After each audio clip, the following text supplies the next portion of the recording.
एक दिन खाली बैठे मैंने फेसबुक पर एक अनजान आदमी को फ्रेंड रिक्वेस्ट भेज दी, जो देखने में बहुत हैंडसम था।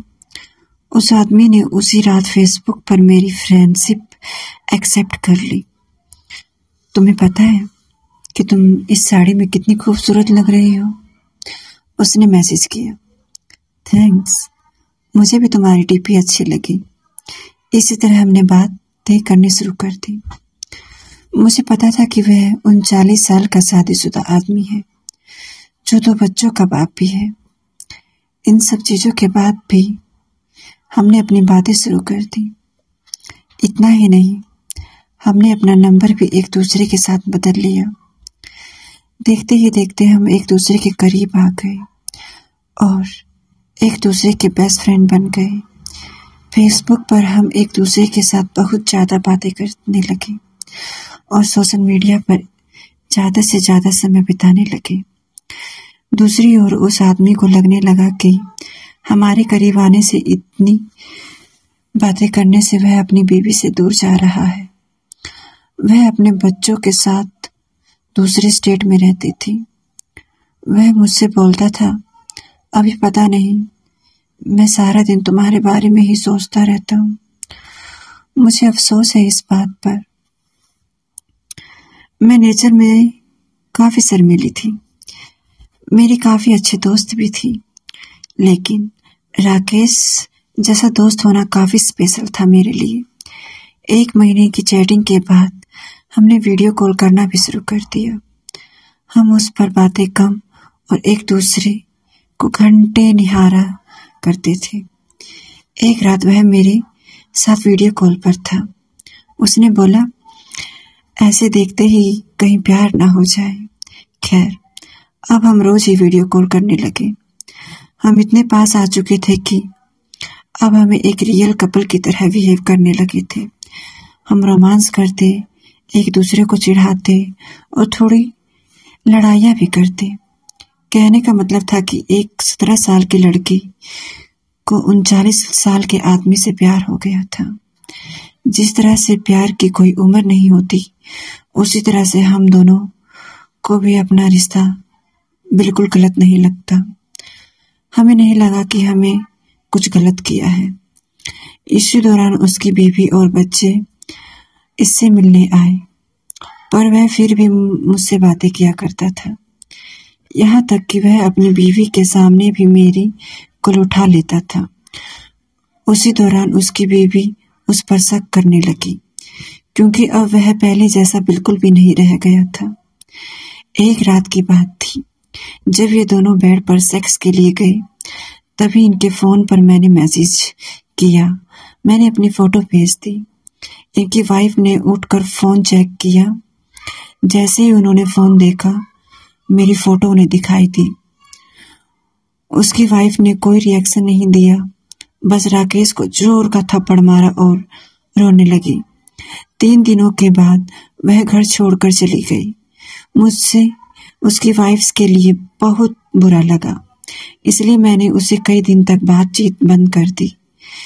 उसकी वाइफ के जाने के बाद हम फिर से मिले और हमने लॉन्ग ड्राइव पर जाने का प्लान बनाया। उसी शाम उसने मुझे प्रपोज किया। मुझे सिर्फ तुम चाहिए और कुछ नहीं।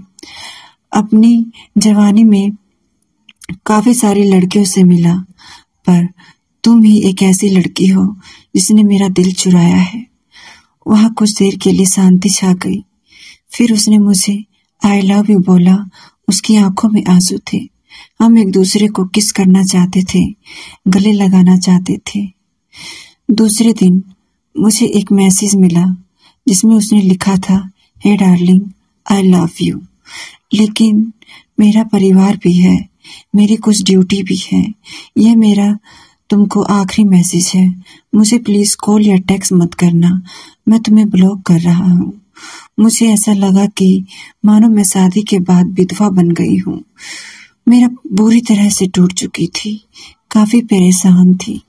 3 महीने बीत जाने के बाद मैं एक लड़के के साथ रिलेशनशिप में आई। एक दिन मेरे पास किसी दूसरे नंबर से राकेश का मैसेज आया, बानी, इज दैट यू? प्लीज मेरी लाइफ में दोबारा वापस आ जाओ, मैं तुम्हारे बिना नहीं रह सकता। मैं समझ गई कि यह उसी का नंबर है और फूट फूट कर रोने लगी। 1 घंटे की चैटिंग के बाद मेरा दिल फिर से पिघलने लगा।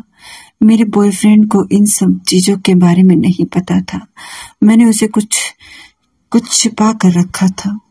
मैंने उसे पूरी बात केवल राकेश से बताई थी। एक दिन राकेश ने मुझे अपने घर पर लंच के लिए बुलाया था। मैंने हाँ कर दी और चली गई। घर जाकर मैंने देखा कि वहाँ खाली था और वहाँ केवल राकेश और कोई नहीं था। उसने मुझे अंदर बुलाया और बोला। उसने ढेर सारी बातें की और खाने के टेबल सजाए। मेरे लिए यह सब नया था। मैं केवल इधर उधर देख रही थी। तभी अचानक मैं जैसे ही पीछे मुड़ी, उसने अपने होठों को मेरे होठों पर रख दिया। हम एक दूसरे को किस करने लगे। मैं भूल गई वहाँ कौन था, मेरी उम्र कितनी है। वह पहला टाइम था जब मैं किसी के साथ सेक्स कर रही थी, वो भी ये जाने कि मैं बिना प्रोटेक्शन यूज किए सेक्स कर रही हूँ। तभी मुझे दर्द का एहसास हुआ और मैंने अपनी वर्जिनिटी उसे दे दी, जिसे मैं बहुत प्यार करती थी। मैं उसी दर्द भरी हालत में घर वापस आ गई। दूसरे दिन मुझे काफी कुछ महसूस हो रहा था। अब मुझे पूरी तरह ऐसा एहसास हो चुका था कि वह मुझसे काफी नहीं छोड़ेगा। अब मैं प्यार पाने के लिए इतनी ज्यादा एक्साइटेड थी। वर्जिनिटी खोने के बाद मेरी सोच काफी बदल गई। मैं एक औरत बन चुकी थी। उस दिन मुझे पता चला चुका था कि प्यार का असली मायना क्या होता है। एक दिन मैंने अपनी फीलिंग्स के बारे में राकेश को बताया और बोला कि मुझे हमेशा के लिए छोड़ दे। उसने कहा कोशिश करूंगा। धीरे धीरे राकेश का नाम मेरी जिंदगी में मिटता चला गया।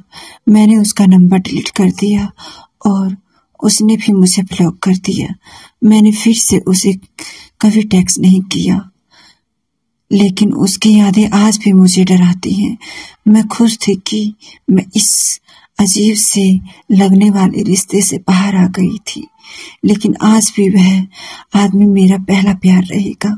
मैं भगवान से दुआ मांगती हूँ कि मुझे जब भी कोई दे तो वो राकेश जैसा दे। तो दोस्तों, यह थी मेरी पहली प्यार की कहानी।